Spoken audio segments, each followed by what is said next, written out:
Before we start the video, I want to give a shout out to the sponsor of this video, OP Decks. OP Decks is the ultimate companion app for all One Piece TCG players and collectors alike. I've tried the app out. Although it's really new, the app has serious potential. First off, let's talk about the convenience of using the app. You can easily sort and filter for whatever cards that you're looking for. My favorite part about the app is you have instant access to price checking sites like TCG Player or UUT for the Japanese market.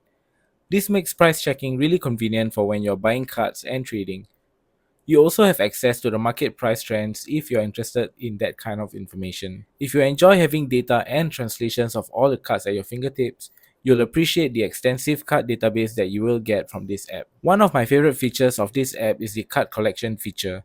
Although the feature is not perfect yet, you can add cards into your digital collection, both English and Japanese cards. Sometimes I do forget what cards are in my collection and what cards I'm looking for, so having access to this information all the time on my phone is really convenient. Another feature is, of course, a must have, the deck building function. I feel this function is really useful and one every player would need. You can build your deck, save it, and edit it anytime. There were times when I'm outside and I suddenly thought of an interesting deck idea or a tech idea. This app allows me to immediately make that change or build the deck on the go. The last feature that I want to talk about is their battle mode. It is an easy way to refer to cards while playing against your opponent. I recommend using the battle mode as a way to translate both yours and the opponent's cards as you play. Honestly, I'm quite impressed by the app. The developer is also continually updating and fixing any issues the app might have. Till eventually we'll get the best One Piece TCG app which every player and collectors will have on them. So what are you waiting for? Download the app. It's free and available on both Apple and Android store. Click the link below in the description to download the app. And now back to the video. In this video, I'll be ranking all the leaders from the booster set, the starter decks, as well as promo leaders, which is why this is a speedrun tier list video. And I won't be going too in-depth, but some things to take note is I'll be ranking them from tier 1 to tier 6, tier 1 being the best deck in format, and tier 6 being the most useless leaders. And another thing to take note as well is leaders rank in each tier will not be placed in any particular order. So if, for example, I'm putting Zoro and Oden in tier 2, so they just belong in tier 2. It doesn't mean that one is better than the other. So maybe you'll start off with the starter deck 1. I think Luffy belongs in tier 5. Many other great raid leaders, especially Zoro.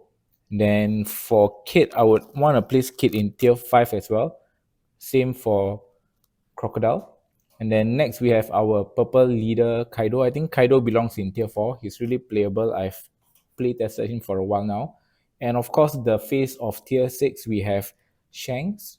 Shanks will always be in tier 6, followed by Sakazuki. There's so much better black leaders here. Lin Lin, I'll place her in tier 5. Yamato from starter deck 7, I think, belongs in tier 6. Same reason for black Sakazuki. Then black Luffy as well, tier 6. And then we have our first tier 1 leader. To no one's surprise, we have RP Law, tier 1, best deck in format. Followed by Luffy. I think Luffy belongs in tier 3, either tier 3 or tier 4. And then we have Kid. I think Kid belongs in tier 5. Could be in tier 6, but I think this is a much better leader compared to Shanks. So I'll put him in tier 5 for now. Then Uta right now not enough support. Might change when the new starter deck comes out. So for now, I'll place her in tier 5. For Zoro and Sanji leader, I want to place him in tier 5. Mainly the deck is really weak going up against RP Law as well as other yellow decks. Then we have Sabo. Sabo, I want to place him in tier 5 together with Blue Yellow Ace. And then next we have his third brother, which is Luffy. I think Luffy comfortably sits in tier 2. And finally, the black Luffy from 3D2Y belongs in tier 5. So far that is all the starter deck leaders. We can see that the best is RP Law, second best is Luffy, followed by Luffy again. For the promo leaders, I think I can safely put all of them in tier 6, with the exception of Sakazuki. I think the color combination is still good, so I'll place him in tier 5. So now let's move on to the booster pack leaders, starting from OP01 and we'll go up all the way to OP08. And first we have Zoro. I think Zoro belongs in tier 4, comfortably in tier 4. Then Oden in tier 5. Again, these are not in any particular order. So we have Blue Purple Kaido, tier 6. I think there's better leaders to play if you want to play blue and purple. Luffy, I think based on colors, Supernova is still really good, so we'll put him in tier 5.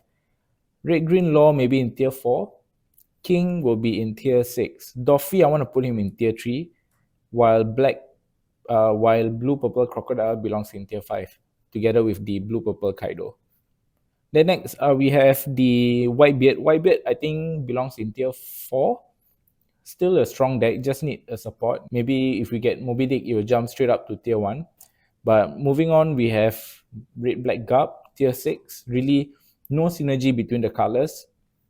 Then next, we have Kinemon. Kinemon will be in tier 5. Sanji in tier 6. Ivankov will be in tier 5. Recently, I saw a really interesting list that managed to win a flagship. I don't know how, but probably because of the 7k bodies that Ivankov plays a lot of. Might be a good matchup against RP Law. Next, we have his brother from Impel Down. We have Magellan. Magellan also in tier 5. Zed, I want to put in tier 5 because he does have potential, and I might even bump him up to tier 4, but haven't been testing him, so I'm not too sure on that. Smoker also in tier 5, or he might even be in tier 4. Yeah, I think I will just put Smoker in tier 5. I'm pretty sure with the new starter deck that's coming out, it might boost Smoker. Ace belongs in tier 5. And Katakuri, I want to put him in tier 4 for now. Kuro, I'll just throw him in tier 6. While Arlong possibly in tier 5, because we did get a lot of trigger support in OP08 and OP07, so he might be somewhat playable. Iceberg, again, the face of tier 6 besides the Shanks, so I'll put him in tier 6. Nami is an interesting deck. Its worst matchup is the Saka, so I'll put Nami here in tier 4. Lucci, tier 5 definitely. Big Mom, Black Yellow Big Mom in tier 5 also. Then next we have Vivi. Vivi, I want to place her in tier 5. Although she has potential, again, not being able to attack is really bad for her. Next we have Isho. Isho again, tier 6. He will forever be there. Next is Green Purple Doffy. I want to place him in tier 4. Rebecca as well in tier 4.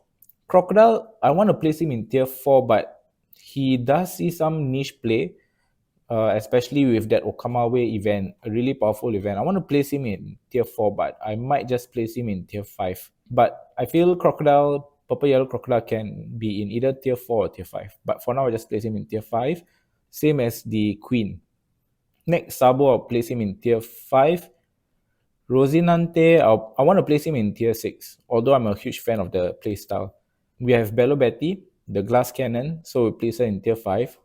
I don't think... No, I want to place Bello Betty in tier 6. It's really easy to beat her. Just develop your board and just rush her life. So it's really easy to win against Bello Betty. We have Purple Luffy. I want to place him in tier 4, possibly tier 3, but I'll place him in tier 4 for now. Enel, clear tier 2, really strong deck, especially the new Vegapunk or the Egghead build. Lots of triggers. So tier 2. Sakazuki is banned, so we'll just leave it here. Uta will place her next to her dad, Shanks. Spoilers. Then we have Hody Jones, the king of memes. We'll place him in tier 6. Really bad effect. Yamato, I want to place her in tier 3. But I think she could be in tier 4 as well. But for now, tier 3. Same with Perona. I think Perona has potential going up against the Red Purple Law decks, but does have trouble going up against like the CP0 Lucci, as well as Luffy and Enel. So, okay, I will just put her in tier 4. Reiju, really bad in this meta right now. I'll place her in tier 5. Moria in tier 4. Then we have the EBO1 leaders.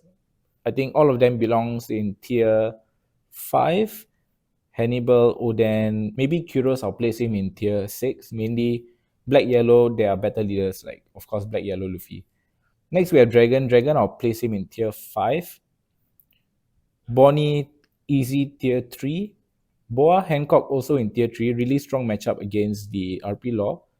And our king of meme is Foxy. Foxy belongs in tier 5 as well. CP's role Lucci goes to tier 2. The top three decks of OP08, Law, Luffy, and Lucci. Vegapunk has potential. I'll put him in tier 4. Chopper, tier 5 for sure. Carrot in tier 4. Marco in tier 4 because it has a really good late game, especially when you chain Sanji using his effect, but really have trouble going up against the Lucci decks. And then King, for now, I think King is tier 5, but he has the potential to go up to tier 4. We just need someone to break the deck.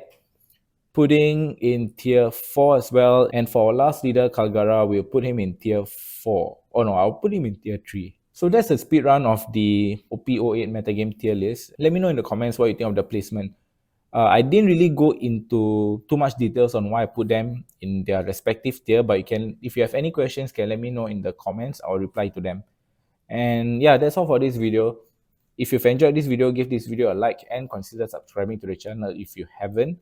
And also, don't forget to follow me on Twitter or X for more One Piece TCG content.